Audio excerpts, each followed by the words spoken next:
وگر بمانم کجا بمانم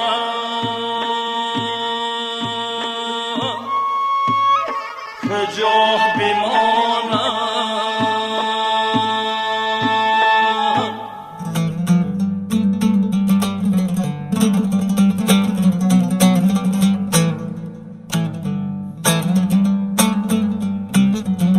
тоҷикистон кишвари кӯҳистон аст.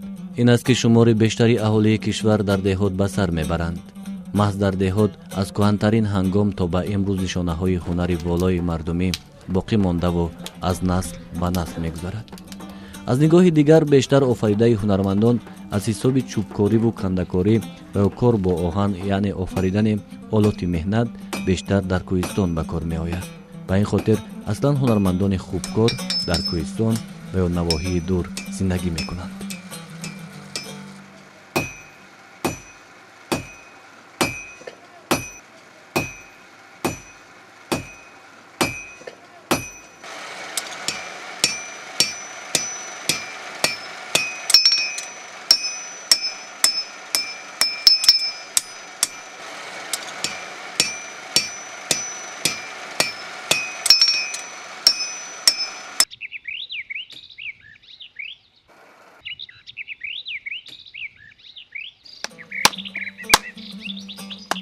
инсоният дар тӯли зиндагии хеш ҳамеша ниёз ба ҳунаре доштааст, ниёз ба як касбе доштааст, то вобаста ба он зиндагӣ бикунад ва вобаста ба касби худ тавонад барои наздикони хеш, барои дигарон як таҷҳизоте бисозад, то кори зиндагиашон осонтар шавад.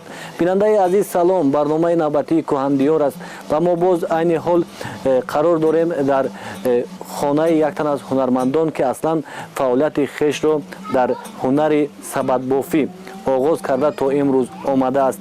бояд бигӯям ки ҳамин деҳаи зебое ки айни ҳол мо қарор дорем деҳаи нилу ном дорад ва дар шаҳри ҳисор ҷойгир аст. нилу аслан аз рӯи нишондодҳо маънои кабуд ё ки софиро доштааст.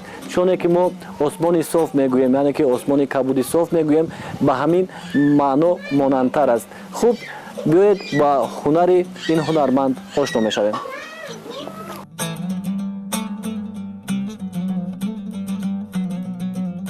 муҳаммад саидаҳмадов яке аз бошандагони деҳаи нилӯи шаҳри ҳисор мебошад. аслан ӯ омӯзгор аст. беш аз 50 сол аст шогирдонро сабақ медиҳад. дар деҳа ҳамагон ӯро медонанду қадр мекунанд, зеро барои қисми зиёди одамони ин деҳ дарс гуфтааст. дар баробари омӯзгорӣ ӯ ҳунари бофандагӣ дорад. аз шохаҳои борики беду зардбед сабад мебофад.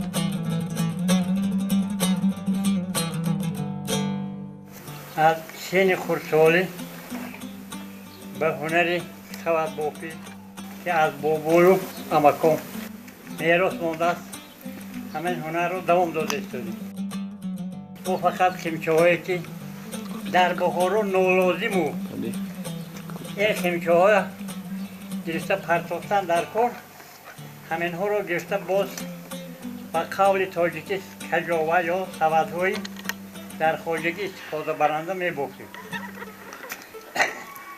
این کجاوه یا سبدهایی که ما می‌بافیم در خارجگی برای نگاه داشت، برای بردن بار مثلا میوگی به نهایت ضرور است. از این کجاوه سبدهایی که ما می‌بافیم میوه آزار نمی‌یابد. حتی در سالهای پیش برای نگاه داشت زمستان کجاوه های کلانی 150 کیلو بافته میوه ها را در راه نگهداشت میکردند. برای اینکه هوا میرسد میوه تازه آزاده میشود. از همین سبب این هنر ما از بابایمون تا حاضر دوام داده شدیم و میخوایم که باز به نبیره‌های آینده همین کسب هنر را یادیم. این هنرمند از قدیم الایام از همون بابایشون تا این دوره نمودهای هنرهای مردمی رو ایجاد کرده شدن و مردم از این کس استفاده میکنن و برابر همین علاقه ما میدونیم که مردم احتیاج به همون نمودی اسباب لوازماتی که این آدم علاقه استفاده میکنند و این نمودی سبدهای تیار میکنند و مردم استفاده میکنند احتیاج به همین چی دارند و برابر احتیاجات مردم به این کس علاقه خواهشی همین نمودی اسباب رو استفاده کردن دارند. برای همین بیشتر با معلم همکاری میکنن. از اون جمله من خودم نمودی کاری معلم تماشا کرده از این کس الهام میگیرم و گویا که میخواهم که به یک کس یک چیزی نمونه همین کار یعنی شرط معلوماتی میون که از وی استفاده کنیم.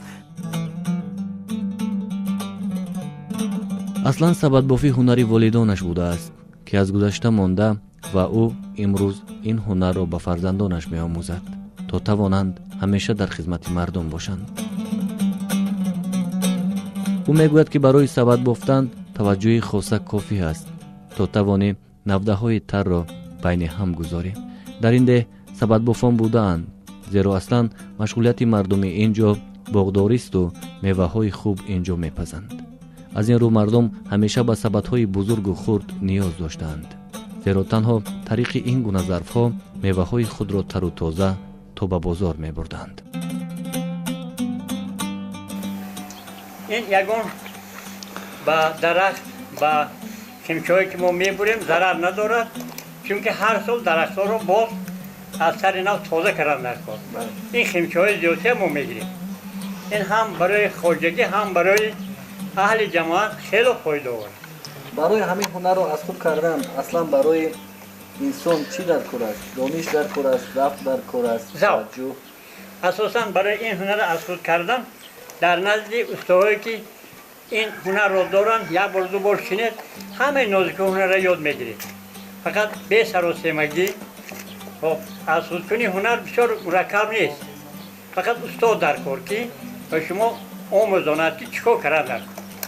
پیش از آن شما سبدچه های گوناگون بافید اول خمچه ها رو یک روز پیش داده در آفتاب میپرسید چون که اینها ملایم میشن. بعد هر خیلی توبتید این خمچه ها نمیشکن. برای همین ما هم همین خیلی خمچه های زیادی درخت های بریده در آفتاب گرم کرده ملایم کرده هر گونه سبد های کلان برای خواجگی میبود. اصلا نوده کدام نمودی درخت های جو بکر میبوید؟ اینجا اصلا نوده درخت های ما میگویم زربیت بسیار در میگویم توب میخورد. و نوده های سیب زیادی آلوچه مخصوصا آلوچه خیلی خواهد همه خیلی توب میخورد. برای همین نوده های زیادی همین درخت ها به نهایت برای بافتن سبد خلق. من این سبد هایی که میبینید از آلوچه بافتگی. من این سبد های ما از آلوچه بافتگی من این دوسته. خب اینک باز یک زرنگ میگن.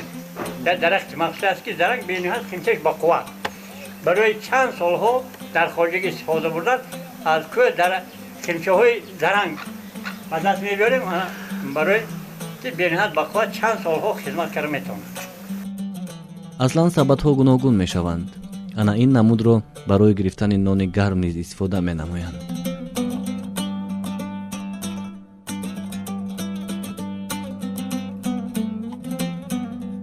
این نمودش باشد برای از یک جا به جای دیگر بردن محصولات بسیار به کار می آید. این هنر را ما پدرمو عمکمون ایشون سید حسن میگفتن پدرمون ایشون سیدم همشون همین هنر داشتن. سبدهای کلون شیر میگفتن. سبدهای میبافتن که در تکش قایماق میموندن برای هر خیل ویران نشود و خزان نریزه گفتن. این سبد شیر میگن. باید در زمستان چپه کرده میموندن 150 کیلو سیب انداخته بلوش محکم میکردن برای نگاه داشت.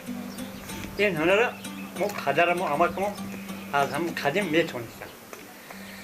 حتی خلق همین ده اومده فرمایش میکردن که ما با سبدهای میوه‌بری به شهر دوشنبه به هر گویا من به نوحیه همه خیلی سبدهای بافته میدادم به عوضش بعد هر چی خلق مزد میدادم این خیلی تا حاضر آمده است همین بازم به شما فرمایش میدین؟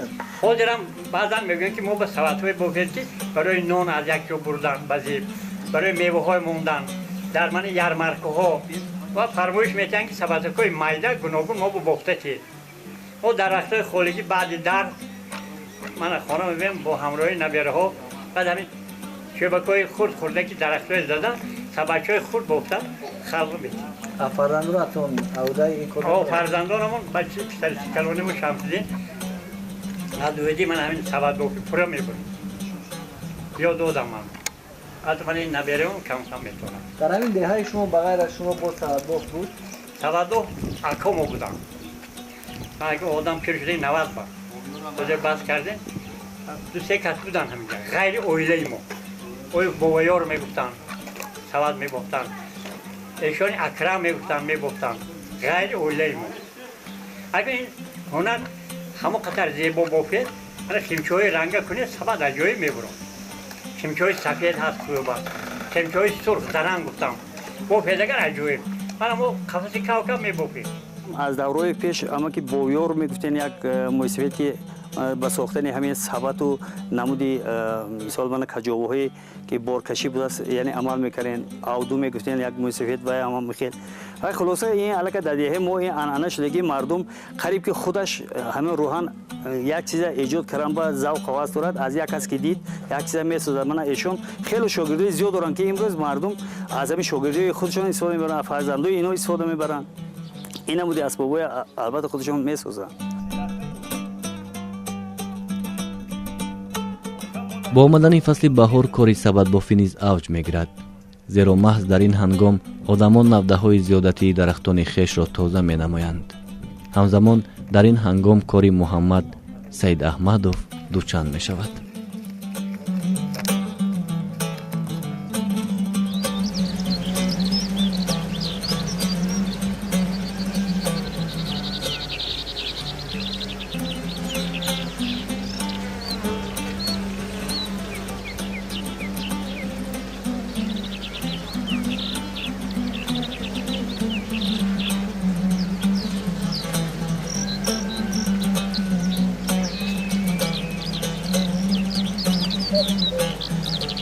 در برابر سبدبافی و آموزگاری او زنبور می پرورد. این هنگام وقتی بوده است که باید به زنبورها اهمیتی خاصه داد.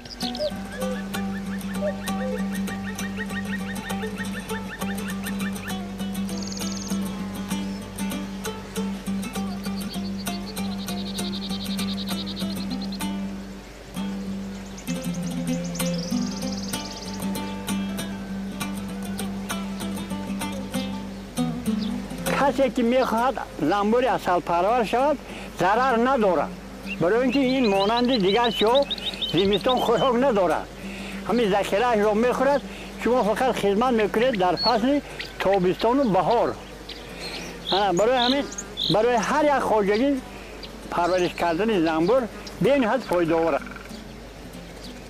خب مثلا من در فصل بهار وقتی که ما از زمستان گذرانی زنبور رو بیرون میکنیم میبروریم بعد به زبان روسی ریویزیا یعنی تفتیشات میکنیم که زنبور ما چی مقدار مانده است آینده چیکار کردن در کار مثلا ما علاقه یکم مراتب از نظر گذراندیم خوراک یکم رو از زمستان گذرانی دادیم اکنون با خوراک دویم سر کردیم از نظر میگذرانیم که بچه زنبورها چقدر بچه موندن چقدر خوراک دادن در کار با این سر کار بگیریم.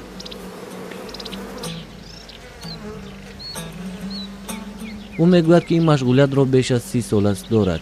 کیها با زنبورها دور شده است و اگر در زمستان او برای زنبورها خوراک مهیا نماید در 4 فصل سال کامش را زنبورها با شیرین‌ترین شهد شیری می نمایند.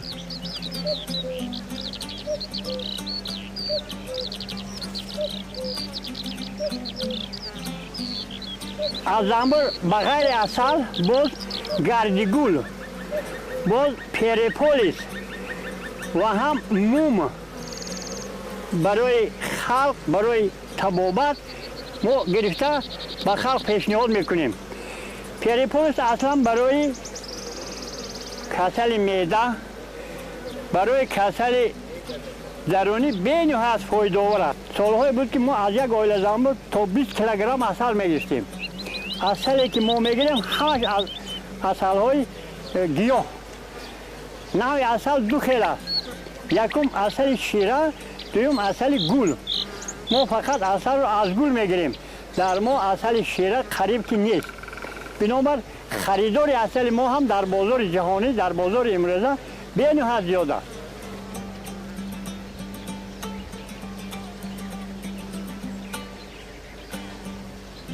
ҳамин гуна муҳаммад саидаҳмадов зиндагии худро бо ҳунарҳои гуногун зебо гардонида бу миёни мардуми деҳ обрӯи хосае касб намуда. беҳуда нагуфтанд мероси падар хоҳем, касби падаромӯз.